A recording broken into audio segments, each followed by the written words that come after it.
Muchas gracias, senador presidente, compañeras, compañeros senadores. Por cuestión de tiempo y por supuesto de respeto en esta intervención, me permitiría hacer referencia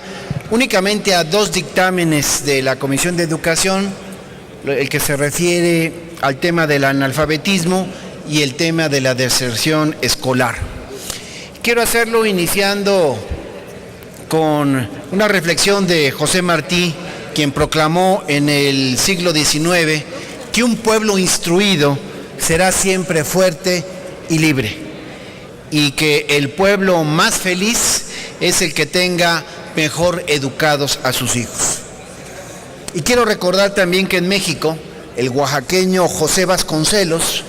ciertamente trabajó incansablemente en una obra educativa en favor de la alfabetización, la cual está reconocida como una de las más importantes en la historia nacional.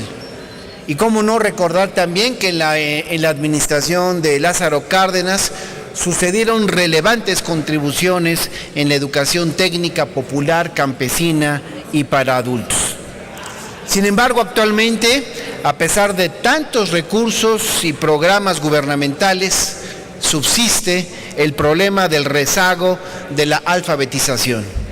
Millones, hay que decirlo con esas palabras, millones de analfabetos son la muestra clara del fracaso de las políticas públicas adoptadas para terminar con esta condición. El problema del analfabetismo en México no se reduce a los adultos mayores de 60 años y a la población indígena del país.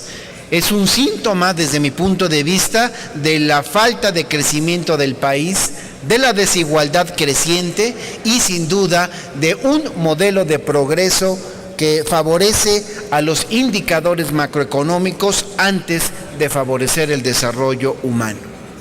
Compañeras, compañeros, la Constitución Política de los Estados Unidos Mexicanos establece como derecho inalienable de todo individuo recibir educación. Y comento esto porque en el Partido de la Revolución Democrática estamos convencidos de que un país que no invierte en la educación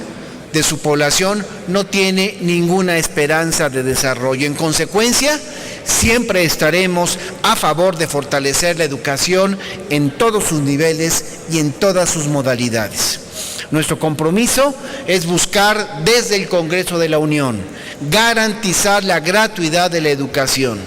Y por eso señalo que el factor económico es el más recurrente cuando de deserción escolar hablamos, por lo que la falta de apoyos concretos y dirigidos especialmente a ese sector de la población da como consecuencia altos índices de deserción. Es urgente, por lo tanto, la implementación de acciones que fortalezcan la equidad y contribuyan a la formación integral de estudiantes, como por ejemplo, otorgar estímulos económicos que permitan a los estudiantes de escuelas públicas continuar con su formación en el nivel medio superior y superior, pero también apoyar a los estudiantes sobresalientes con el fin de reconocer su esfuerzo y a contribuir con el desarrollo de liderazgo y competencia desde la infancia. Y por qué no también señalar la obligación de garantizar que todo aquel estudiante entre 16 y 24 años que habiendo sufrido la pérdida del sostén económico no abandone su educación, y para ello requerirá del apoyo gubernamental. No podemos, en consecuencia, compañeras, compañeros, seguir permitiendo que la falta de recursos económicos sea el factor que impida a niñas, niños y adolescentes el abandono de sus estudios, sobre todo en un país que, como México, en el que hay más de 53 millones de pobres, en el que la delincuencia cada día resulta que recluta a más personas y en el que la violencia día con día cobra víctimas de niñas, de niños, adolescentes y jóvenes en la orfandad. Desde el Senado de la República